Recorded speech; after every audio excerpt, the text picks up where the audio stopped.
I Yeah, I thought your post was super interesting. I mean, especially because I mean, you've got the ashes for Ash Wednesday, you've got your rosary. Looks like you're with some friends, maybe coworkers or employees in the Right. first one. Looks like you got your son, you've got pictures with guns, and then you've got your salon, and then I just really liked what you wrote. And there was a lot going on, not in a bad way. Because you talked about, I think, being divorced, and Yes. but then also you said, yeah, my life is very ordinary, but you're a mother, and there you go, 40 young women. That's got to be hectic, I think. Yes. So Right. yeah, I thought that was super cool. So I just decided to, I guess, engage with you. Yeah. Which is kind of tough. Engaging with people, you never know what. I mean, yeah, I mean, I don't know about you. I've had some not the best experiences. Like somebody will post something on their story, and I'm like, oh, I want to engage with this, and I'll engage with it, and they're like, no, they're kind of like pretty more or less like, no thanks. You know what I mean? Right. Yeah, Right. yeah. Yeah, and So, it could be for a number of reasons. Who knows? But I know what you're saying. And sometimes you just kind of like click, and I don't know. hmm I think Instagram has been such a great tool for connecting with people, and particularly for our faith. I mean, it's been really interesting. I think it's almost kind of like, for me and my personal usage of it, it's like that's kind of that, and I guess more like a source of news for me. It's like hmm the two most common yeah, reasons I'm using it currently. But yeah, I think it's like, so I'm so glad we were able to engage and like connect, and I think that's awesome. I think I'm seeing that a lot with Catholics, a lot of young hmm Catholics, and it's like so cool. um, yeah. I think that's interesting that you like the first thing that you said, that you've kind of a little bit used Instagram as a source of news. When I was a little bit younger, and YouTube was like starting out and gaining popularity, like YouTube became my news. I used to watch Yeah. this show called it's like Source Feed or Source Fed, and I think the guy that invented it or something, his name was like Philip DeFranco, and I would watch like him for news, Right. and that's what I would do. And but now, like you said, I kind of use Instagram Right. for news. Like we don't even have cable. I don't either. hmm My TV doesn't even, I don't even turn it on. Well, you're running a business, and you're Right. and you're raising your son. I think you Right. don't have a lot of free time. I guess Right. And what any of it. the free time left, it's like the last thing I want to do is turn a TV hmm on. hmm So, but what made you want to post on like Catholic millennials? Well, the gentleman that runs it had just asked if I, you know, hmm cared to or whatnot. And I thought, sure, why not? Because exactly for the reason that we're even talking now, like just hmm the connectability of it all is, I think, kind of the intent behind that page. And I don't know much about, his goal with it or where he started that from, but I just had recently come across it myself, and I thought, hmm gosh, this is so cool. Like, browse different accounts and just connect with different people. And sometimes, if even if you're not engaging with them in personal conversations, I think hmm sometimes just the insight you gain from people's posts and their faith, their stories, their intellect, and it's just like always all the more to gain. hmm So yeah, I thought it was just cool. Yeah, I thought it was cool too. I guess I just asked because, mm, yeah, I think as we get deeper into it, we'll kind of unpack everything. But for me, when um when I was 22, when that's kind of like the moment, I guess, when I started taking my faith seriously. Yeah, And which um is young. That's young to at thank that you. age to do that. That's awesome. Thank you. I mean, I had nothing to do with it, I don't think. We never So do. you're right. So I guess like when I mean, I don't want to speak for you, but I guess when we start taking it as serious as we do, I guess at first you kind of have like for lack of better terminology, like the Jesus goggles, and everything is new, and you're like, oh man, I can't believe I've been missing out on this, and just everything is great. And then after a while, you start to see the flaws that humans bring to the church, kind of. And one of those things is like, whoa, not everybody wears their faith on their sleeve. You know what I mean? So that's kind of why I asked the question. Like Oh, I it's like so sad, but like cute and yeah, so funny. like I'm wearing an Ave Maria hat. I have a tattoo of our Blessed Mother that I actually got before my conversion. Wow. This is my basement, but at my cube, I've got crucifixes. I got a picture of the Holy Father, right? Hmm. I got a picture of Saint Faustina. I've got blessed palms. Yeah. Usually I'd have my parish calendar. Like people can tell that I'm, Sacramentals. Gotta love it. yeah, I mean, you know what I mean? Like, Yeah. so that's what I mean. Like when you, like you said, Christian reached out to you, but you still had to make that decision. And I feel like to make that decision in post is kind of like what I'm saying, kind of like wearing your faith on your sleeve. Like, why is that Yeah, important to totally. you? Well, and I think for me, it's kind of that's not new for me, sort of Hmm. in I guess. Like for example, you just mentioned your cubicle. Well, at my salon, I opened it when I was 23. So it's already been like 13 and a half years since we've been open. So my whole adult life, basically. And Hmm. when I first opened it, my mom and my faith has always been a part of my life. I'm cradle Catholic, and people Hmm. have always asked, like, what's your conversion story, or when did it become sort of like that moment, like you had Hmm. it at 22 or whatever. And for me, it's sort of been kind of like a trickle effect all through my life. It's always been Hmm. there, but I definitely had my like highs and lows and my own little ways. And, but anyways, without getting too off topic, going back to opening the salon, my mom had gifted me at the time of opening with this like just beautiful Sacred Heart picture. And I remember thinking, oh my gosh, it looks so traditional. I mean, I was all Hmm. about it, but I'm like, it looks so traditional. My salon looks kind of like modern. I'm like, oh, Hmm. is it gonna be weird if I like hang, and isn't it too bold to hang it right behind my front desk? And, Hmm. and I kind of had like a quiet moment of prayer. And I just Hmm. really knew I was like putting this whole thing in God's hands anyways. Hmm. And so I'm like, what better way to honor him? And, she kind of gave me to like the promises of the Sacred Heart and displaying and Hmm. honoring the image. And I just was like, okay, this is it. I'm like, it's all for God.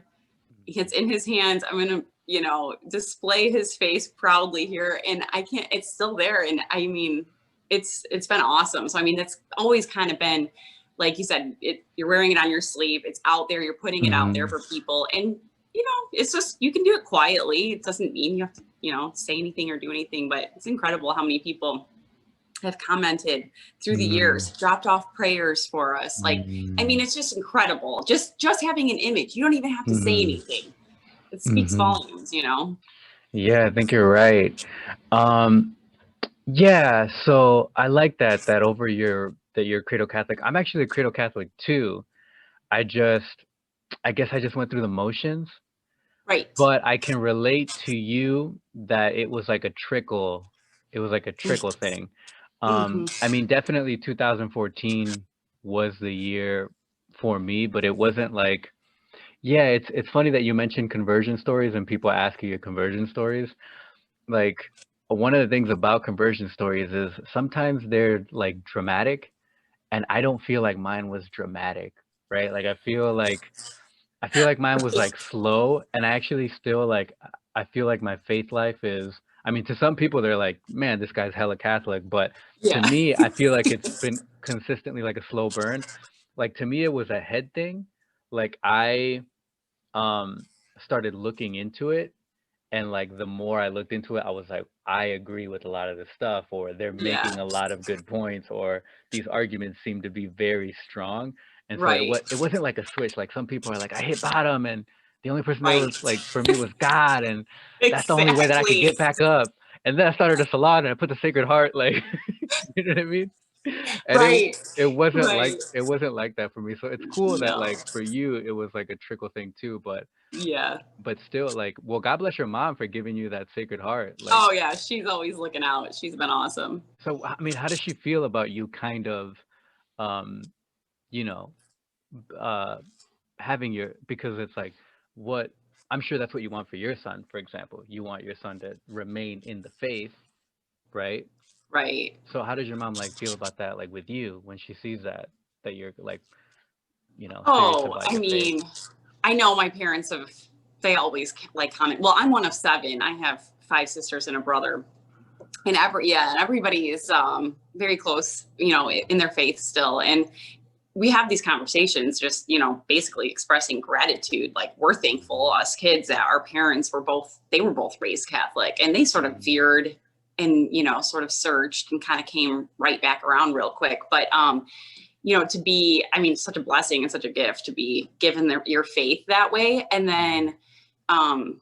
I don't know, just, it's interesting. We've had this conversation many times. Like, what is it? Like, what kept us all in the faith? What kept us from like all never miss in our life? And why are we all still in it? And we've kind of like, thanked our parents, but also try to kind of try to dissect it. We're like, what's the difference, or why, or how? And not to mention, I mean, I think we've had very faithful grandparents who've always prayed for us and everything too. So the power of that, I think, is unquestionable. But one thing that we all kind of came in agreement with, or on, was that, like, my parents never missed mass, like, no matter what it was, no matter where we were, no matter if we were on vacation, camping, I mean, you name it. It's like, we never missed. Holy days of Mhm. obligation, never missed. Both of my parents, Mhm. mom and dad. And we think like the power of like the father being there is huge. So, I mean, we're just more grateful for them. And I think my Mhm. parents are probably like, thank God, we did something right. You know how it is. It's like, Yeah. you just That's want to do something right. just one thing. Yeah, so that's interesting. I'm so glad you said all of that because, like you said, it's powerful that in retrospect, when you try to dissect it, because probably the reason, again, I don't want to speak for you, but like, you probably want to replicate it, right? You're like, whatever my parents did, like, let's do that too, right? Because then maybe our kids will stay in the faith. But just like it was more about doing, right? Like never missing mass. So like, how has that been like with the pandemic? Like, I don't know. Well, what area? Like, I'm in the Midwest. Where are Right. Same. same? I'm Okay, Northwest cool. Chicago. Yeah. Okay, so I'm like probably maybe like 2 hours west of you. Okay. And over here in our diocese, like we shut down. Um, and actually, our parish was the only parish that remained open for um like communal and like public prayer. Oh, But that's awesome. but our priest would only let a certain amount of people go in, obviously, Right. because back in March and April and May everything was still new. Um Right. and but the majority of like parishes around, he was the only one that remained open, but the majority of them closed. And then when they started reopening, we've been signing up and going every Right. Sunday. So, I mean, how did you like handle that at first when like it really wasn't an option to go to mass anymore? Right. Such a, I know, such strange times. I know that we were all, and I'll speak for myself, but when I say we, I mean kind of my family too, because we were discussing a lot of it, what was going on, and expressing Mhm. our frustration. And it's just felt like an attack on our faith, and on our Mhm. church specifically, especially when, as everyone will use the same sort of argument, like Walmart's jam packed, but we Mhm. can't go to mass. Mhm. And we know obviously Satan's going to For attack the heart sure. of the church and the truth, and try to keep us away from him. So you can feel that. And so it was definitely challenging, and I felt like very frustrating and sad. But at the same time, I felt like it sort of just kind of like created a sense of like a need to kind of find other ways to like keep Mhm. focused, because it's like, while you're being stripped of the sacraments and Mhm. not being able to, sacramentally receive Christ. I mean, we could make Mhm. spiritual communion and everything, Mhm. but when you know that it's being taken away from you, it's like, man, you really have to work harder to stay close, because Satan will Mhm. just keep just pulling at you, Mhm. further and further away. And you can just feel that anytime you slip. And so I think it just sort of created a little bit more of like a need for like vamping up like your prayers that way and whatever. But we just did the online mass while we Mhm. had to, I guess. and Yeah. waited patiently to be able to Mhm. return. So we do the signing up and do all that too, all of us. But yeah, tough times. Very interesting. Yeah, that's great to hear. No, I mean, I agree with basically everything you said. It does seem, to put it very vanilla, it does seem like a double standard, right? Oh Like, yeah, for sure. I mean, it's with our faith, but I'm sure like as a business owner, you probably feel like the double standard because even though you've had your, business for 13 years, praise God, you're still not as big as Walmart. You're not as big as Best Buy. You're not as big as whatever grocery Right. chain. You know what I mean? Oh yeah, I Um, felt like a double attack. I'm like, the two that are getting hit are churches. It's me. That's my home. That's my faith mhm, life. And then the small businesses. That's mhm. me. I'm like, what's going on? Yeah, do you wanna say something about that? How have you been dealing? Because you've already kind of told us how you've been dealing with church, and same for us. We were doing online, and then they started doing sign up, and we've Hmm. and we've been signing up, and in our diocese, they still have the dispensation, so you really don't have to do anything. Yes, same. You don't have to. You don't even have to live stream it. You don't have to sign up and go. You're just dispensed until they reopen. And in my opinion, that's not Wrong. good. Sad. Yeah, not good for your faith life. Like you said, you have to find other Not. ways to. Yeah, but now speak on the because I'm sure it's hard enough to not only open a business but maintain it for 13 years, and Hmm. that's just with maybe not the majority of things, but you probably felt like you had a lot of things under control, and then after the pandemic, now that list keeps getting shorter. Yeah, you're right on the money with that. Um, yes, very interesting learning experience. I Hmm. mean, I do think I've always been sort of a person that's, very aware that there are always going to be events and, unforeseeable changes that can come your way that, you can plan, you can set goals, you can, work according to like a certain, plan and path, as much as you can control. But there is Hmm. all the uncontrollables and all the just unknowns that are ahead of you always. So I think, I'm kind of a person that's always sort of ready for that, mentally, emotionally. Hmm. I just don't expect things to go perfectly all the time just because I just think that that's sort of foolish. And that's just my sort of mindset. But Hmm. so when this started coming about and they were talking about closing down businesses and everything, was it frustrating? Yes, but I it's just like anything. I mean, you just have to turn to prayer and trust in God and just know that, like, you know what? You've taken me this far, Lord. You've always provided, always guided me, always taken care of everything. So why would I stop believing that now? Why would I stop Hmm. trusting now?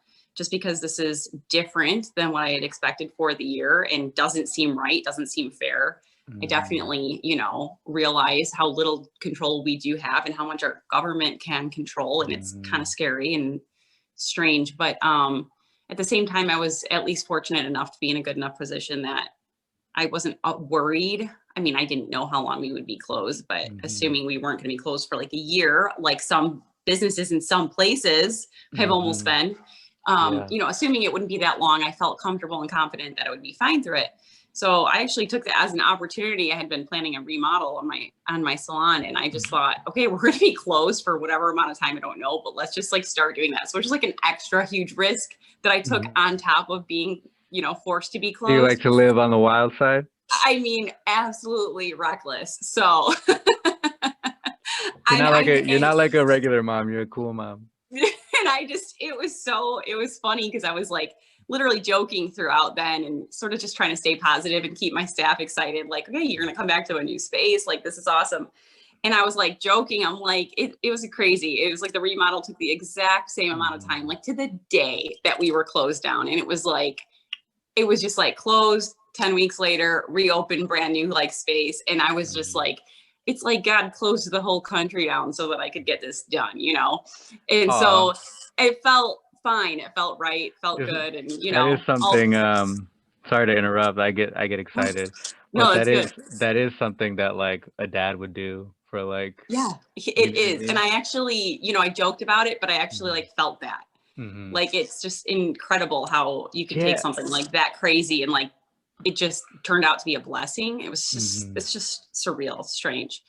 Yeah, I think unfortunately because of like Hallmark movies and stuff like that, sometimes when you like say the truth in that way, like, yeah, so it just seemed like God shut the whole country down for me so that I could get this done. The reason it sounds cheesy is because we've seen stuff like Yeah. that in movies, you know what I mean? So Yeah. then when it happens in real life, but that's right. So like, yeah, thanks for sharing that. I think that's, I mean, yeah, I think that's super cool that during your downtime you got to renovate your place.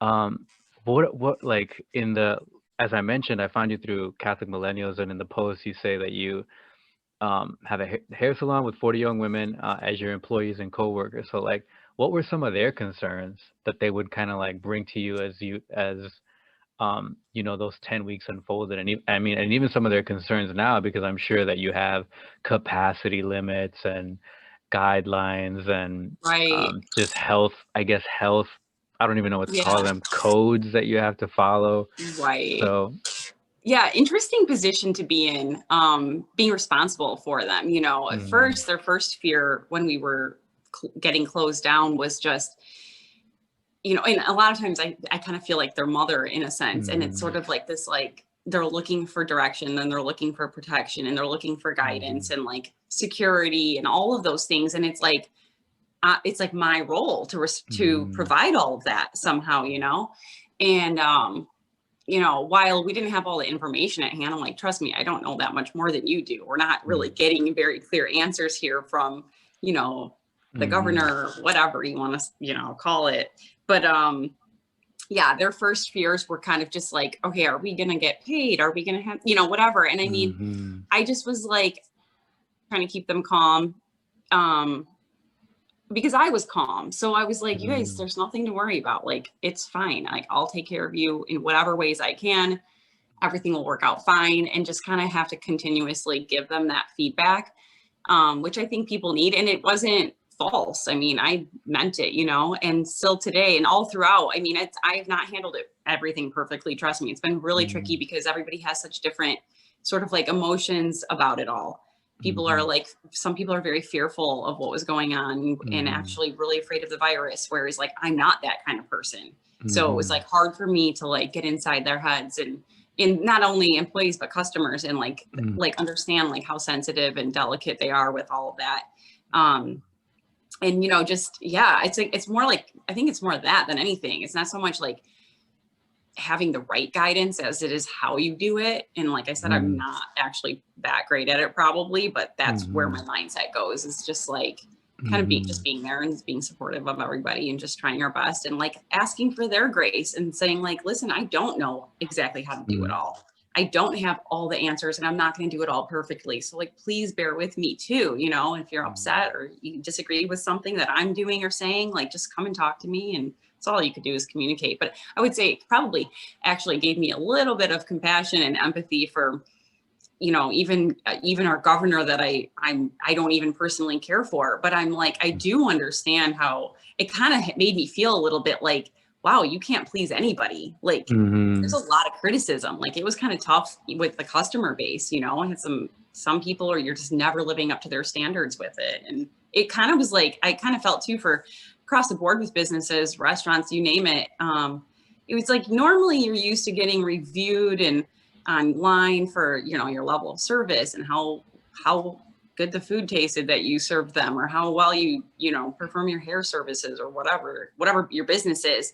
And it totally shifted. It was like no one cared about anything except for your COVID rules. Nobody cared mm, about anything anymore except for mhm, how you handled that. And it's like everybody's focus had shifted to that. And you're like kind of confused because it's like, am I doing, like, are we supposed to still do our job? Like, are mhm, we not? Like, what are we doing here? Like, it just was the strangest time. mhm.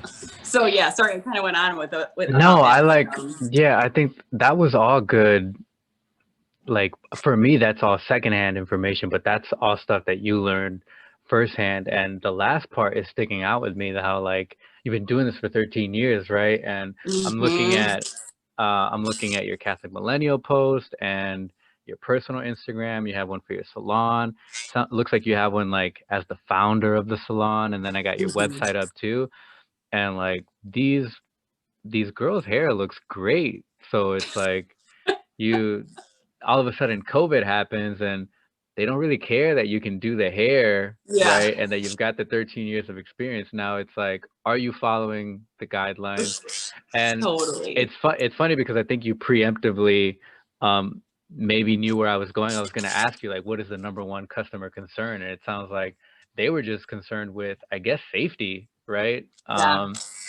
But at the same time, where did that concern come from? I just because this were like you probably have a lot of maybe regulars, right? For lack of Mhm. better terminology. And if they've been going there a while, they probably already felt safe and they probably felt it was like a very hygienic place. Otherwise they wouldn't come back, Exactly. right? They'd Exactly. go on the Yelp Much review. easier to please, easier to please the regulars. Yeah. Yeah, but so Yeah. it's like so then all of a sudden just because COVID happens doesn't mean you're just gonna stop being hygienic Right. and stop uh cleaning up the place. But I guess it's just I don't even know what to call that. I guess maybe it's just some sort of sense that this new virus is too powerful for all the regular measures. I'm not even sure what I'm not even sure where that like feeling or where that I guess just thought would come from, you know? Right. Mhm. Right. Yeah, Eh, I think people do feel that way. Like, yes, nothing lives up to the standards of whatever is in people's minds that's been put mhm. there, you know. So, Yeah, I like what you said too about how you kind of felt. I always get empathy and sympathy confused, which is funny because like I've got a philosopher's brain, like I study philosophy and I'm like obsessed with like knowing the precise definition of everything. But I yeah. always get, but I think you said you've kind of had empathy for our governor, Yeah. um, In because governor, president, anybody in a leader position like hmm that dealing with this, you know.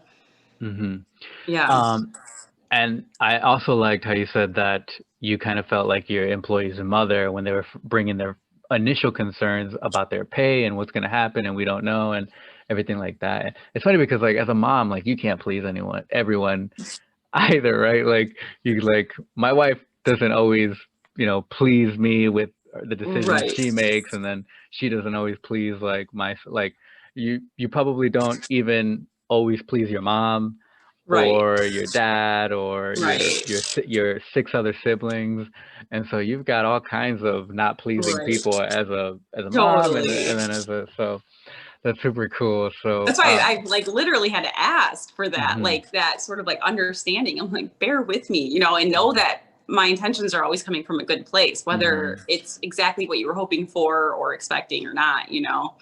So, I mhm. mean, gosh, learning experiences all the time, never stops. It's good that you're good to I mean, you don't, like, get good at adopting not adopting, at adapt like, over the 13 years, you've probably gotten pretty good at adapting, Mhm. so, like, thank Yeah, for God for sure. that time too, because maybe if you were Right. 13 months into it, maybe it would have been Man, a different story. totally. But I want to go back to something that you said that when your mom first gave you the Sacred Heart for your salon, when like you opened, kind of like as a good job present, kind of, right? Is Yeah, what it was. like a sort of like blessing, Hmm. like an opening, like you're I know you're embarking on this journey. Let me give you something that if I can do anything for you, I know this will help you, kind of a thing, you know. Hmm. It was like really cool that she thought to do that, and it's been Yeah, she's also a just cool mom. She's not a regular very mom. She's cool. a cool mom. Very cool. So, I like that you called it traditional and that you were kind of describing I don't know what to call it, the layout or just the style of the Yeah, salon like is the more design. modern. Yeah. Yeah, I mean, it looks like you have like a very like modern style, like, and your like website looks like really modern. Like, what do you think is going on there with like, because if I think when people listen to this or if people have had conversations with you, definitely when like they've had conversations with me, like when I talk to my philosophy professor, he says that I'm more like traditional minded or that I have like traditional like values. You know what I mean? And when I Yes. talk to like you said, we connected on Instagram, and part of that was because we agreed on a lot of Right. like the values and the faith and the principles and stuff like that. So like, what do you think is going on there with like my values and my morals are traditional, but then like my style is more like modern, I guess. Right. Yeah. I mean, I think that it's that whole line. I use it all the time, but I love it. It's like it's okay to live in the world Hmm. without being of the world. Hmm. You know, That I is a mean, good like line. we can be current. We can be, I mean, being traditional and, values and morals does not mean you have to look a certain way or act a certain way all the time. Hmm. It's like, and there's nothing wrong with that either. Hmm. I Yeah. I like all flavors. Yeah. It doesn't mean you have to be like a square or whatever, Totally. or like, I guess, Totally. I mean, I guess just have equipment from the 1970s at your salon and be Right. the be the only one that. Right. No, I just think that's when actually Hmm. like our faith comes alive is when we're Yeah. like, blossomed in this society. Like we don't Hmm. get the luxury to always just escape, Yeah. everything that's around us. You have to be Hmm. submerged in it. You have to be a part of this, whole human body. And it's like, Hmm. and I think that that's what makes people like attracted back to the tradition and to the faith is because people Yeah. see that and it's like sort of like this kind of like, oh my gosh, like you're cool and Catholic. That's Like right. you are traditional. You think that way, and I mean, it's just Hmm. sparks like the most like amazing conversations with people too. And I mean, I Hmm. don't see that there's anything really that unique about it. I mean, it's like, Hmm. it's just like normal people, but there is something, I guess, to what you're saying that people have brought up before with me and recognize. Yeah, I would say that there's like, I feel like me in my personal life, I always oversell the traditionalism. That way people can kind of like, I guess, paint the worst caricature or stereotype or just picture in their head of like what they think I am. And then as they get to know me, then they're, because definitely there's probably um, some men and women out there that uh, probably are more traditional than I am, whatever level that I am. But when in my personal life, I always just try to oversell it, and then hopefully, as they get to talking to me, that, oh, it's not as bad as I thought that it was. But I like what you said because, yeah, I mean, we live in a certain context. Like we Mhm. live in the 21st century. Like this is the Right. time that we were born, and it's not our fault, by the way. It's Yeah. our parents got pregnant with us at the time that Right. they did. God bless them in that way. They cooperated Mhm. with God's grace. Then we were born. We were brought up in a certain generation, and Yeah. now we're living our adult lives in a certain generation. So we Mhm. can't really, um, I don't know, I guess, live our lives as if in a different, we don't know anything else but Right. this as far as like the world, Yeah.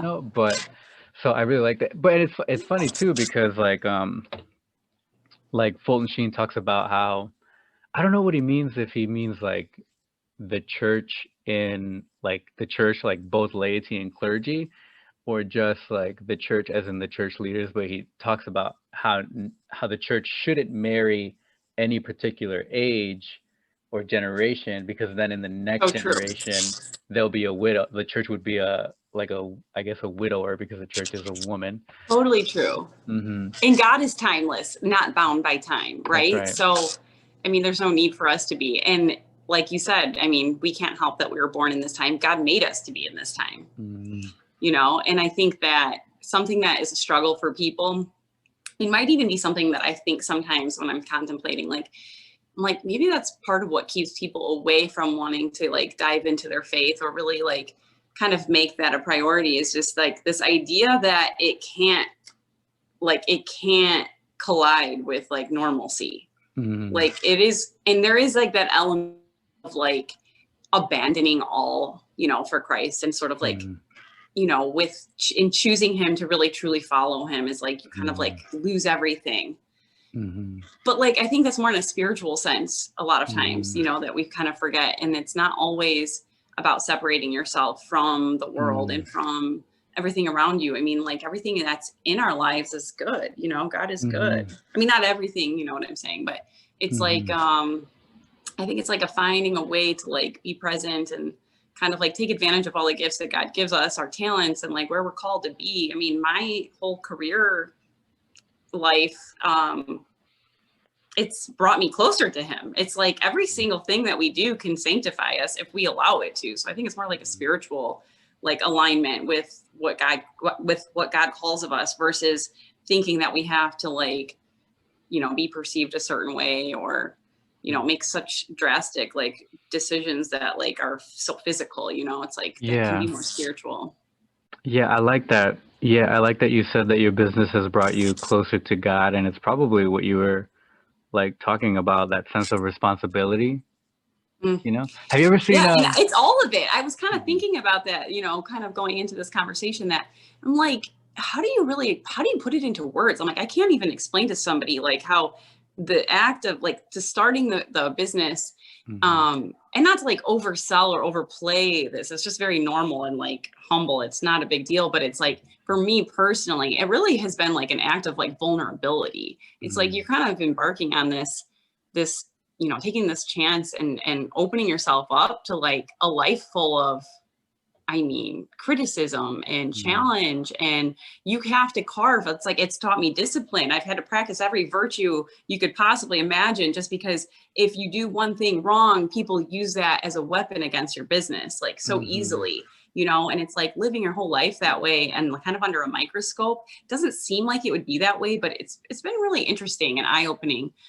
So I think like I've experienced so many things, but every bit along the way that's been like a challenge or sort of difficult, well, you know, the good and the bad. I mean, there's been some amazing things too. It's not like it's all bad at all. Trust me. It's like actually more good than anything. But I've noticed that every single time I'm like, gosh, it's so relatable to Christ, like so relatable. And it's like, talk about empathy. I'm like, I've had empathy for him, because I'm like, I get that, like the betrayals of people and like just things that just seem so unrealistically unfair at times. And you're like, there's just, you know, you just can't let it, you know, take away from what you're doing and what you're here for. But it's incredible. It's been a really interesting experience all these years for sure. So definitely a faith thing. Yeah, I like that. I'm not even sure I should add anything to that. I like, because Sorry, I just no. I don't want to add, Mhm. you know, I just like having the conversations, but Yes. yeah, I think you like tied it really good with your faith and the business and all the connections that you see from your experience. You know, like Yes. I'm not sure that, because I don't own a salon or a business, so I don't Right. think that I would be able to. So um, my before I shaved my head, I'm bald. Um, my sister used to cut my hair because she went to cosmetology school over here, like in our area. Um, how did you know that you liked hair and beauty, and like, do you guys have makeup services and stuff? Yeah, we do. It's a pretty full service salon. And yeah, my mom did hair. Like she went to beauty school when she was younger, and Nice. she did it mostly out of the house when we were growing up, just because she had 7 kids. So it was like that's my initial exposure to it. And then you know, I mentioned I have 5 sisters. Well, they all became hairstylists as well, No and way. all work for me with All me to, you know, I Catholics can just say, and all hairstylists. Maybe the yeah, key is like it's having a mom who's a hairstylist. yeah, Maybe. so crazy. So I know it's kind of like interesting, but yeah, that was the initial exposure. And I mean, I kind of considered other career paths. I was really like drawn to the idea of business all along. I liked, you know, like I thought interior design and accounting. Like I kind of had like sort of an open mind, but at the same time, I always just felt like drawn to this. And it's crazy because every single thing that I was interested in, I've been able to do like while having this business. You know, it's like I do That's hair, super I love cool. that. I like the business side. I get to do all that, all the interior design. I've gotten to do my salon, like build outs and remodels and whatever. I mean, it's just kind of been kind of cool to be able to use all my interests and talents and everything. But yeah, that's how I initially got interested in it. I mean, it was just like kind of part of our life growing up, you know, all the girls and all the sisters. So Have it just you happened. have you ever like worked with your sisters like as stylists and in the beauty salon, or have they ever like worked for you? They all work for me. Yes. No way. What's Yeah. that like? Yeah. It's awesome. Is it really? That's It's cool. awesome. Like you would Yeah. think that maybe there'd be like, because like if No, like that's really cool. no, they're I'm like sure the that's not best. everyone's experience. I know. And people say that with, family, be careful with family and business. And Hmm. I'm like, it's been crazy. They're the absolute best support and the Hmm. most dedicated. I mean, because they love me as their sister and Hmm. I love them. So it's like we're committed to each other, and it's Hmm. like for our family, our children, our everything. So they've just been, I mean, I couldn't do it without them, Hmm. and I'm sure they feel the same about me, with their careers or whatever. I mean, I'm Hmm. sure each of them would be successful on their own otherwise, but it's just been Hmm. like such a huge blessing. I can't even say. It's incredible. And we've just been able to just enjoy the whole journey together too. Hmm. So I just am blown away sometimes. I'm like, gosh, God is so good. So what's like your favorite kind of like hair and makeup to do? Like, is it weddings? I feel like weddings would be a big one. Or just that doesn't is a matter? big that is a Or you big just part of like our doing it? Like, doesn't matter what it is, you just like doing it. Yeah, my actual personal favorite when it actually comes to hair is men's cutting. Okay. Why is Yeah, that? yeah, yeah. I think that first of all, I probably just enjoy the break from only women all day, so I Hmm. just gotta keep the balance. That's right. But no, seriously, like on the artistic level of it, it's like I actually just think it's just so gratifying. It's just such a Mm. quick, like most like amazing transformation every single time. It's Hmm. just cool. I don't know. I just have like a special spot for men's cutting in my heart. I just love it. But it's all fun. We do it all, and I've always enjoyed like the variety. So Hmm. That's like super cool. So like one of the first things that we talked about was like Mean Girls. Should we like nerd out on Mean Girls? But like I feel like I after, need to brush up on my lines. do you really? So like, Such a how, great movie, though. it's the best. Um, how old was I when that movie came out? I feel it's like the I feel like the internet just made a lot of stuff that was, I guess, cool at the time, like forever cool. Do you know what I mean? Like Yes. it's kind of like The Office and Netflix. So I never Right. watched The Office like in real time. Like I watched The Office completely like 7 times on Netflix. It's And like then that's my absolute, I don't watch TV, but that is the show that I have if watched you and want, we love can and have nerd out watched on The multiple Office. times. We You can want to nerd out on totally The geek Office out on instead? that. Okay, so when someone has never watched The Office, right? And you want them to watch The Office and you want them to love it, right? As much as Oh, you love yeah. it. What do you tell them? I'm confused why they have never seen it. Like I'm literally confused. I'm like, what do you mean? And then I'm like questioning, like, are we friends or can we even be friends? Like, Mm. it's like that good. What if they watch it and they hate it? Weird, weird. I'm like, no, it's weird. I'm like, Mhm. I'm confused by your humor. Like, I don't understand you. Well, what kind of humor would you describe it as? The best. There was a while where I would try to describe it as like dry humor, but I don't think it's a dry humor. I think it's like cringe slash like not like it's not satire. It's Cause I know like I don't know how to describe satire, but I know satire when I like right. hear it. I I know. think I it's know just what you like mean. cringe, It because like is because like like you. Michael is super cringe. You know what I Yeah, mean? he is, but it's it's so good though. Like you just have to know the people, Uh-huh. And I think you have to be the kind of person that likes to laugh and like Hmm. I don't know, I think the people who don't get it, like they just don't want to get it, Because Maybe. Well, I mean, where I was going with this was like, so like a lot of people who like recommend The Office, they always use the line, they're like, just get through this first season, but it starts getting good in the second one. They always like say that. And that actually was true for me. Like I wasn't really into first season, and then Yeah. after the second season and it started picking up, I really liked it. After Michael left, it was different.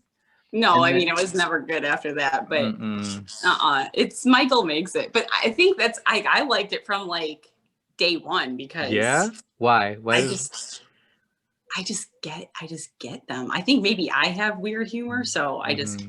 I don't know. So, I mean, one of the things about The Office is like even the people that are guests. I mean, is there even a villain in The Office? I mean, I think the villain is always like well, I was gonna say Jan. I think Jan is super the villain is hateable. like the threat to the company, you know, whatever that is at the moment. Yeah, but I think Jan definitely is the villain. So, well, I don't know. How do you feel about Nelly at like the very end? She had like the accent, and Yeah, she like, weird. yeah, she was really weird. Yeah, yeah, yeah. Have you heard the Toby is the Scranton Strangler conspiracy? Have you No. ever heard that? Yeah, so like my wife loves The Office too. Yeah. And one time, so did I tell you that I met my wife on Twitter?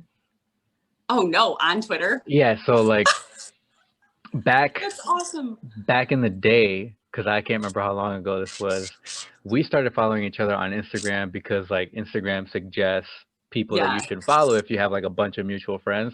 So that's how we started following each other. And I don't remember if she started following me or I started following her or whatever. Right. Um, and then because I was younger and like dumb, I thought that I was gonna get on Twitter and like I was just gonna be hilarious and like blow up on Twitter. And that did not happen. When I got on Twitter and I think I plugged in my contacts or my Instagram handle and it was like, oh well then you should follow all these people. And like Yeah. there she was and I like followed her and she followed back. And instead of like me being hilarious on Twitter, I thought she was super funny. And it was like different than like on Instagram it's just like pictures, right? You just like double tap or whatever. Right, right, right. And here, but like she's writing stuff, she's like retweeting stuff like that. And I'm like, oh, this is funny, this is funny. And I would like it and I would retweet it or I would comment on it. And eventually I just, like the kids say, I slid into the DMs. Right. And at the time, the Hunger Games movies were really popular. Mhm. So the second one was coming out, and I asked her, I was like, "Have you seen the first Hunger Games?" She's like, "Yeah, I've seen it." And I was like, "Well, the second was coming out. Do you want to go see it with me?" Because we had interacted like Mhm. on the Twitter Did feed. she live near you too? Yeah, so I'm in Illinois, she was in Wisconsin. Okay. Like she was like right above the border of like Wisconsin, and she said, "Yeah." And we went to like a movie, we exchanged numbers, and then we just like never stopped texting. That's awesome. Then what happened was instead of me being super funny on Twitter, I got hacked. And since I got like a girlfriend out of the thing at the time, I just like deleted it. I was like, because like you can Like like I got what I needed. I wasn't looking for a girlfriend, but I guess I got Sure. what I needed. And I didn't reset my password. I was like, I'm just gonna delete it. And I never went back. So like all this stuff with like people leaving Twitter now can't Yeah. relate. Like I got a girlfriend and left, and then now she's my wife. So whatever, That whatever, is people. awesome.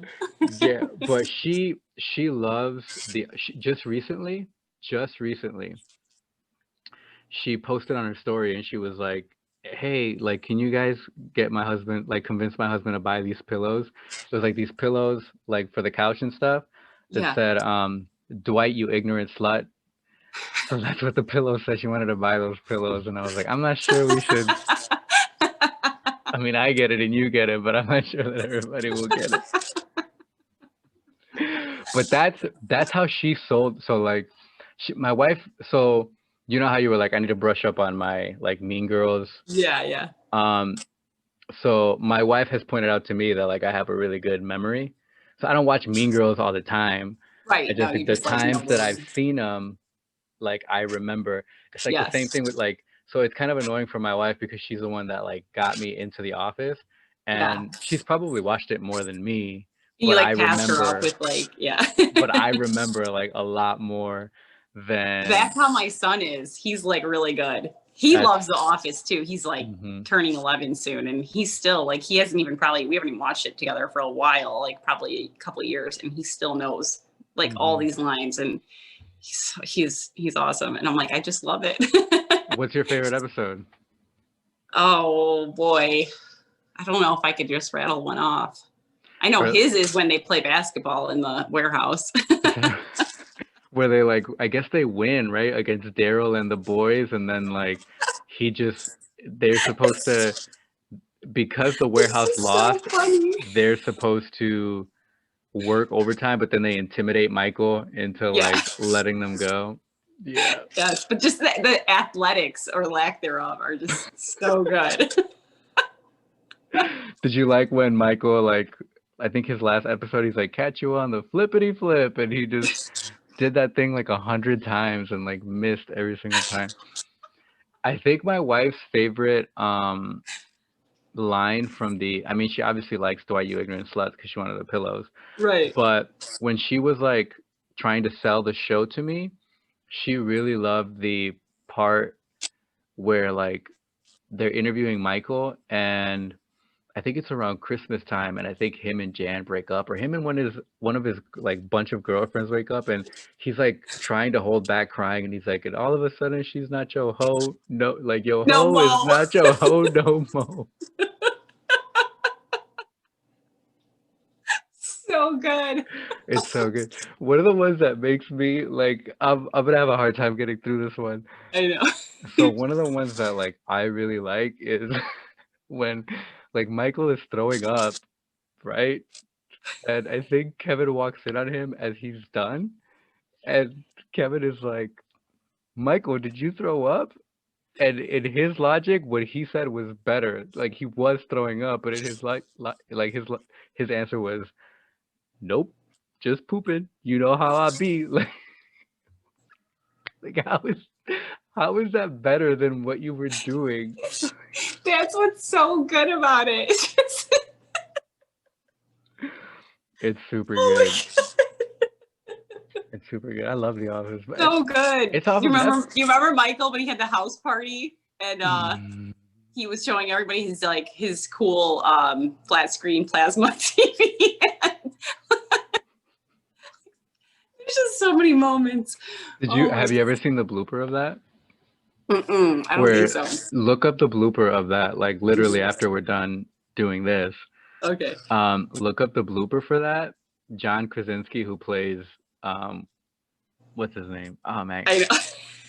Pam and Jim. And John Jim, Krasinski, who yes. plays Jim, like in the blooper, like he couldn't hold his laughter in while they were recording that. They had to have that problem Yeah, so many times. that's The right. thing I think that's so funny too about The Office, especially now, is I'm like, okay, look how quickly, because I feel like The Office is so not politically correct. Like that's like the Hmm. best thing about it. And Hmm. it's like you could never air that show now. Yeah, that's I what mean, Steve reruns Carell are Steve one thing, Carell but himself said that they couldn't do the show you because could not. I think the first episode was that cultural like awareness. Like they just went for it where like And he's then they did the same thing with like when like he found out Oscar was gay. And they had to have the whole meeting and he like kisses. That was so funny. It's the same to every topic that's like sensitive to sometimes people. They sometimes like went my over the top. sometimes my wife calls me Oscar because like you know how Oscar has that line where he's like actually and he's always like correcting people. She's like that's you. You're always like hyper correcting people or whatever.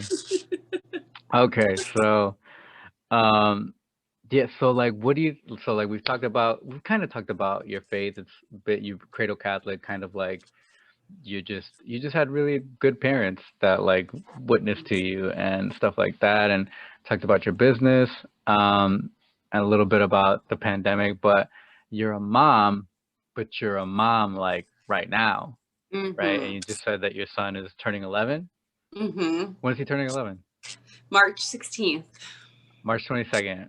Nice. Yeah, March babies. Yes. Um, so, um, Yeah, like one of the things I can't remember if it was in your Catholic Millennials post or if it was in like one of your posts after I went to your profile, but you Mhm. talked about like you talked about like the world being half insane, which is like a great line. Like I'm Yeah. definitely gonna use that now. So yeah, I mean, what do you think is like the biggest like challenge of like being a mom like right now? Especially with Yeah. like what you said earlier when you were like there's when all of these coronavirus guidelines started happening, it seemed like a double standard, Walmart versus our church and Yeah. like not the same guidelines. So like we obviously or I at least one of the things that I talk a lot about on my podcast, I've done podcast episodes about this, and I talk about it on my story a lot. Is like we need more dads, but like we need more like fathers who want to be like good fathers and like good Right. strong fathers. But obviously, like you mentioned the enemy like before, and like I believe it's like the devil doesn't want mothers or fathers, right? He doesn't want any of it. So like, what kind of like what do you feel like is tough about being a mom in a half insane world? Oh my gosh. Like, what isn't tough about it, right? Hmm. It's like, I mean, I have my own, even if the world wasn't half insane, I have my own half insaneness to deal Hmm. with as far as, That's a good way being to put it. present and feeding him nutritious food. I mean, like, it's like, Mhm. you're responsible for this life. And I think the goal is ultimately to raise them to be able to pass down, and create, more good souls. But it's like, I think that one thing that I've always thought, because it's so easy to be hard on yourself too and question, Mm. like, God, am I doing it? Like, is it like, Am I doing it? am I messing up? Like, Mhm. am I doing okay? Like, what is it? And I always just thought from the time he was born, I'm like, if I mess everything up, like the two things I have got to make sure that I get Mm. right are that he knows that I love him Mm. and that God loves him, his Mm. father in heaven loves him, and that has to be of no question in his mind. And I like Mm. always, always, always like think about that because I'm like, that's just like, I think that's the thing. Like, because there's so many things, even to this day for me as an adult, that I'm like, nothing is what it seems. Like, what is this world? Like, Mhm. there's so much craziness going on, and nothing seems true, except for obviously Christ. So it's like, I think if I'm still thinking that now, I'm like, he's gonna have probably, sorry, I have like notifications. He's gonna probably have even more of that. And I'm like, you have to know something that's true to, I think, stay Mm. anchored. So that's my main focus. Other than that, I'm just winging it like everybody else. you know Yeah, I I mean, he's got to definitely. know. So it's like the Mm. conversation has to be there. I mean, and again, but back to the example, like, Mhm. we don't miss mass. We just don't. We pray the Mhm. rosary. The family that prays That's together great. stays together, right? And That's great. just Yeah. those are just such important things. And I think entrusting his life and soul into the hands of our Holy Mother Mary and God our Father is just, and him to Mhm. understand that and know that that's the truth no matter what. Mhm. When we talk about that. Yeah, so I think that's great that you pray like so like me, like before I had my non-dramatic conversion, I always thought like the rosary was for like old ladies and stuff. Yeah, I So think everyone that's thought that. so that's good that he's praying the rosary. Definitely, I think 2019, I prayed the rosary more than I ever had before. I Yeah. didn't I didn't do that well in 2020, not Hmm. because of the pandemic, but I picked up a devotion to Saint Joseph. I found a Yes. Saint Joseph prayer. So Hmm. Yes, I that's saw that you were talking about that. Yeah, that's awesome. yeah, and then just recently because of just the post-election, I guess, just the post-election, the same missal where I found the Saint Joseph prayer, I found a prayer for the American civil authorities. So that's Yes. that's been kind of cool. But obviously, um, yeah, I love what you said that as long as your son knows that you love him and that God, his Father in heaven, loves him, and you guys pray the rosary, like what else can you I guess maybe Yeah. everything else would just fall into place because And of it's that. true, I Yeah. think it's true. I mean, God definitely, he offers his guidance and protection and to those that are faithful to him, So, I mean, I just think cannot underestimate how true that is, Hmm. I mean, For I know it's sure. easier said than done, but I Yeah, just but you have believe to it. say it every once in a while, I think. Like just Yeah. to like remind yourself. You know what I Yeah. mean? Yeah, you do. You're right. You're right. It's Yeah, just for sure. reassuring. Hmm. Yeah. So, what are your plans for 2021 as far as, your business staying open, your faith? What are you focused on this year? Gosh, it's a great question. Business wise, Mm, I'm like, I'm going into this year like I'm just grateful that we can go to work. I'm just thankful mm, that we exist and that mm, this year didn't take away my business like it did for so many small businesses. And I'm just kind of like, if we can go through a whole year and not be forced to shut down, it's a win. So, yeah. I'm sort of, my goals have been simplified. Always trying to, continue to build and grow, but ultimately I'm just, kind of more, kind of coasting through it and just thankful to even be there. So, Mm, that's that. So I'm kind of simple with my business right now. But as far as faith life goes, man, I starting off the 2021 with like a lot, I feel like, going on with that. It's like I started the Magnify 90, which is like the woman's sort of like Exodus 90. I hadn't heard of that. That sounds cool. Yeah. So that started last Monday, the 4th, and goes till Easter. So Mm, it's like a combination of, spiritual and readings and asceticism and like, a lot of like self-sacrifice type things and stuff. So mm, doing that, which is like, I think really cool. Like I'm really happy to have had that come across, my mm. path right in the nick of time too. So really cool. Some of my sisters are doing it too. And I started the Bible in the Ear podcast, doing that Father with Mike Father Mike Schmitz. Schmidt. Mm, Awesome. I'm starting doing again the 33 Days to Merciful Love mm, consecration. I've done that. I've done 33 Days of Morning Glory twice. mm, I recently did the St. Joseph consecration. And I'm like kind of thinking I just need to keep cycling through them because I mm, just can't believe like how powerful that they mm, are. And I don't think it's a need to reconsecrate as much as it is just like a reminder, and kind of like reading through. It's just like so profound. Every single day, I'm just like, gosh, wow, I really needed that reminder. So kind of like you have a lot going on with all of that, and just always trying to get to that goal point of being in constant state of prayer, which is really, I think, to me, more of like a constant state of gratitude is like the easiest way to get there. But mm. yeah, That all sounded kind of hardcore. Like you it's got kind of the like it's kind of like that, as which is good. Which is when you good. said Keep it free up. time, I'm like, that's why I don't have a TV on ever, because I'm like I'm like always like into this and reading and whatever. That's what I Hmm. do. Have you always been a big reader, you think? I would say I'm not a big reader in that, like, I don't read for entertainment ever purposes, like Mm, never a novel, never like a fiction book or anything. But I've always like to read about the saints and lives of saints, different mm, things, spiritual business books, anything like I think educational I can learn from or grow from. mm. That's kind of my, but I go in waves. Like I don't want to make it sound like Yeah. I wish I could read like, book a Hmm. day. That would be amazing. Are you more of like a verbal prayer, or are you more like a mental?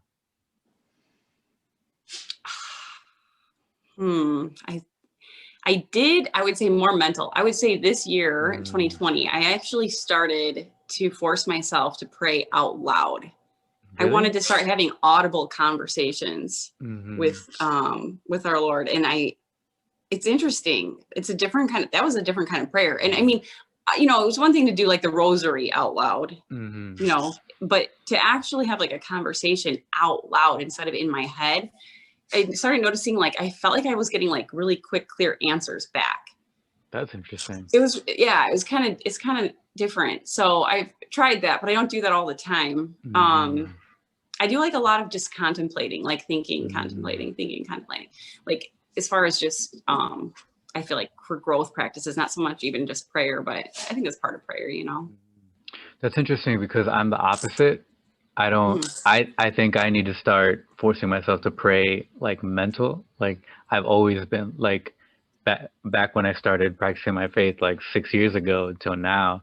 I've Mhm. always verbal. So one of the Wow. um one of the places where I prayed the most, um I don't have it anymore. We just recently sold it, but my car was like the number one place.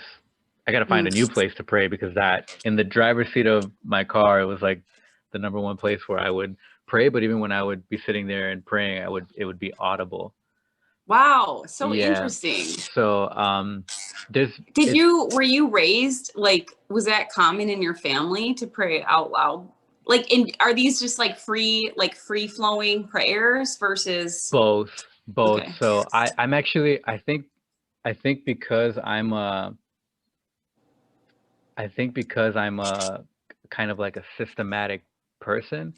Like I love rote prayer. Like I've got this little book right here that I Mhm. got on a retreat, and then like I was telling you, I got my Roman Missal. So Right. I like sign of the cross, read the prayer, sign of the cross. I know that start, middle, end. Yes. And even when like one time I had one of my coworkers ask me like, "Hey, I'm going to confession. Like, what's the right way to do it?" And I'm like, "Well," I said, "there's a few things that I guess are essential, but um, it's not like there's a blueprint, you know?" I said, "You kind of have Right. to tell them how long it's been since you've been there.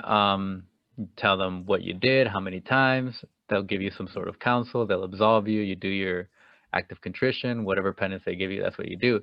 Right. But I told them, but me, I said, because I'm systematic, like I go in there, I said, not blather, Father, it's been X amount of days, weeks, months since my last confession. These are my sins. I'm sorry for my sins and the sins of my past. And then that's it. Like I'm systematic that way. But to answer your question, after all that rambling, um, whenever we would pray growing up, like whenever someone would pass away and they'd pray the rosary and stuff like that, it was Mhm. all audible. And when my Right. mom taught me to pray when I was younger, like before bed and stuff like that, when we would pray like the guardian angel prayer, it was all Mhm. Yeah. audible. Yeah, we Go do ahead. all that. We pray like Mhm. that audible, like with my son and my family praying the rosary. We would do it out always out loud. And whenever I Mhm. do like a more like reading a type of prayer or like a Mhm. specific like already like formulated prayer, Mhm. um, I feel like that's common for me to do out loud. But when I'm like usually talking, like just Mhm. talking to God, it's like usually I don't make that Mhm. audible. I guess is where the difference, Yeah, I think so. you know. Yeah. But even yeah, because I do both the formulated and then when I'm having, I guess, spontaneous Right. prayer with God, it's all verbal. And That's cool. I've heard that the mental prayer is like where it's at. And so Some right for the mental part in the in kind of like more spontaneous like another thing I started doing was when I would do the rosary like I started to like for each mystery like just paused mhm. like I just didn't Mhm. keep going I just spent like several minutes Mhm. like actually trying to like imagine like through like even like through the Mary through the eyes of Mary or Mhm. you know through even just Christ's own experience or whatever and try to actually Mhm. like almost like be there like present in Mhm. that moment and like try to like take it all in and like what is this what were they all feeling like what was like Joseph even feeling like you know when they Mhm. found Jesus in the temple or when they were like realized he was lost and like what emotions did they have and what feelings and sort of try to like live through it. So I noticed when I like slowed down in my rosary and stopped to actually Mhm. like really think about that, it was like really kind of crazy the type of like thoughts that come to you. I feel like it's so much like easier than to like, I don't know, I feel like it carried me through the decade then with like an actual like concrete sort of like meditation. Let's let's let's keep talking about this. So, what is like your so there's four, I guess, kinds of mysteries, right? Mhm. Glorious, sorrowful, luminous, and Joyful. joyful. Jinx. Um, which one is your favorite, do you think? There's obviously no right or wrong answer. They all have to do with our Lord's life, passion, death, and Right. resurrection. Well, I would say first sorrowful, next joyful. Why sorrowful? how closer can you get to the Lord than in suffering, you know? That's a And great to answer. yeah. Okay, So so I then, feel like sorry, that's finish your it, thought. you know? It's just like his passion. Like, I mean, it's just like, that's like my most, like, that's where you fall in love with him, you know? Yeah. And then which, like, I guess, individual mystery is your favorite? I would say, wow, I like I mean, all of them, but I would say the agony in the garden and the carrying of the cross. Because I feel like the agony is like the anticipation, and like I feel like it's so relatable for people, especially these days. You ever hear people like so heavily talk about anxiety? Like it's like this new like pandemic actually is like anxiety. Yeah.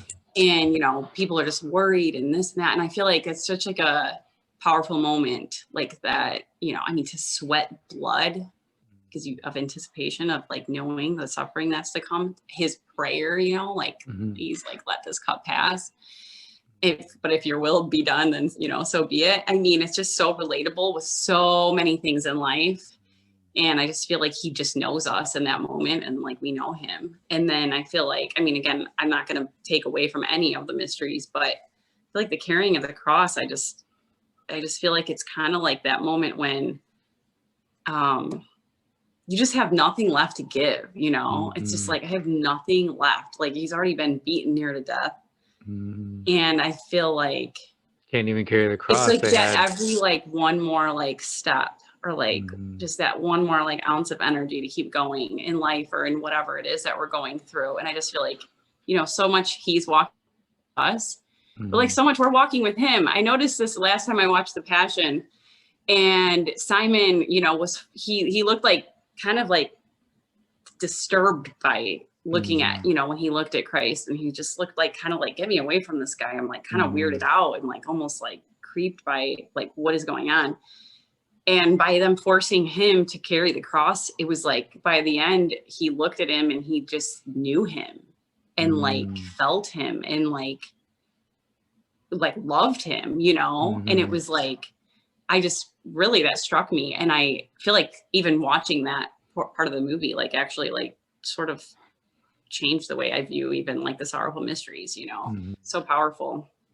So grateful for that. But yeah. Yeah, those are all good. I mean, yeah, I'm not gonna add anything to that, but because it was great. But you said that you liked reading like the lives of the saints and stuff. Have you ever read Fulton Sheen's autobiography? I have not, but now that you mention it, that means I'm going to. Do you know what the title is? No. The title is Treasure in Clay. So when that's my favorite book, by far the best, in my opinion, and I'm like 28 and don't know anything. Neither do I. Yeah, best explanation of celibacy. You know, people have a problem with celibacy and stuff like that. Best explanation of like celibacy. That when I bought that book, I think I was looking for a different book in our local Catholic like bookstore, and I found that one. I had heard of him, and I was like, I'm gonna buy this book. I started reading that book, and that's been the only book ever in my life so far, because God willing, I'll live a long life and I'll get to read other books. But when I started reading that book, I would get off work, I'd come home, I'd grab the book, sit on my couch, and I would read it until it was bedtime. And then I'd like get up the next morning and I'd like go to work, come home, and I'd do like the you same couldn't thing. wait to get back to it. Yeah, and definitely made me cry a few times. And I read it within, it's a pretty thick book too, and I read it within a matter of like days. And I haven't reread it. I have to, but that's probably my favorite book that I've ever read is Fulton Sheen's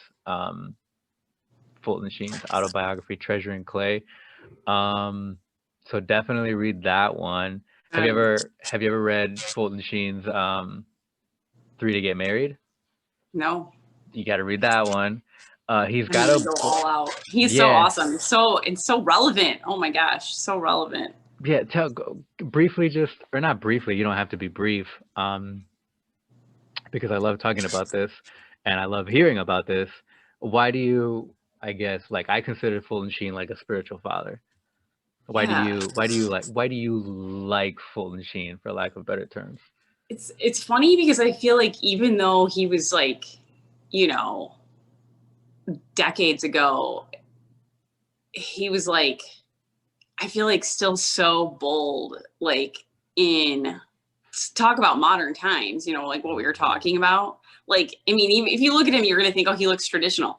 But like he was so modern, like he was so like Mhm. traditional in the modern times, you know? Mhm. And so even though we're more modern now, it's like Mhm. nothing's changed. Like everything he spoke to and spoke on was like, it's like so relevant for like right now, like unbelievably. It's like crazy. It's Mhm. like he was ahead of his time, you know? And Mhm. I just think like every single time I hear anything that he spoke or watch any clips of him or anything, I'm just like blown away. Like, I mean, the Holy Spirit was just speaking right through him, like right through him straight to us in such a time of need. So yeah, spiritual father, definitely huge. I think just like he's like a moral compass for our church or something that we could lean on. So Mhm. I don't know. I What just is think he's your awesome. what is your favorite like Fulton Sheen story that you heard, or like Fulton Sheen like quote that you could Oh, like think of? I don't think I can think of anything off the top of my head. Hmm. Or just Yeah. something that you heard about him that you were like, that's amazing. Oh, I mean, everything. I don't Hmm. know. I don't think I can give something specific because I don't think I've had like a moment where I'm like, oh Yeah. my gosh, like that's that. But it's just like all the little bits and pieces. I'm just like, Uh-huh. yeah. And in fact, you know, it's funny because I think just because even we're in this conversation, it's like these are like little things that I take and I'm like, okay, I have to like dive more into him because Hmm. I think that's always happened to me. Like I always say the saints come to, you know, we don't pick them and we don't find them, like they come Hmm. to us, right? So I think like in this situation similar with him where it's like when Hmm. something's sort of pressing and in my face and it's coming at me, it's like I have to like now dive into that, you know? Um, there's actually a Fulton Sheen app that has like all his, not all, but it has a lot of his like public lectures and sermons and stuff like that. Cool. And there's like a free version and there's like a paid version. Like I ended up paying for it, but Oh, yeah. one of the first, and this was when my wife and I were dating, one of the um one of the first like lectures that I heard on that app was like about marriage. And like I walked away from that listening to that like how you feel. I was like, this guy understands something that I don't understand. And it was crazy because he was a bishop, he wasn't married, but he understood marriage Yeah. and like I guess the proper way to go into a marriage and try to live your Right. marriage out, is what led me to eventually read Three to Get Married, which I also That's awesome. haven't reread and I need to Yeah. reread. That's awesome. Yeah, but my favorite Fulton Sheen quote is the it goes, the greatest love story of all time is contained in a tiny white host. Ah, yes, yes, I yes. I So just good. I So just true. feel like that explains it like All. all. You know what I mean? It's so Yeah, good. it It's so good. does. It's so good. So yeah, I hope you like do that happen. All Yeah, I right, will. I so will. thank you so much for everything that you shared. It's like hella cool to meet you and to talk Yeah. to you, and I hope to continue the conversation and just keep encouraging each other, Yeah, especially absolutely. in the faith and as Thanks. parents, Yeah, totally. because we need each other, because like you Yeah, said, most of us are winging it, so for we need sure. each other's and secondhand No, thank you knowledge. so much too. This has been so fun. It's been fun getting to know you, you know. Any last thoughts on your faith, your business, being a mom, being a millennial, Mean Girls, The Office? Oh, all I have to say is pray for me. All right, thank you so much.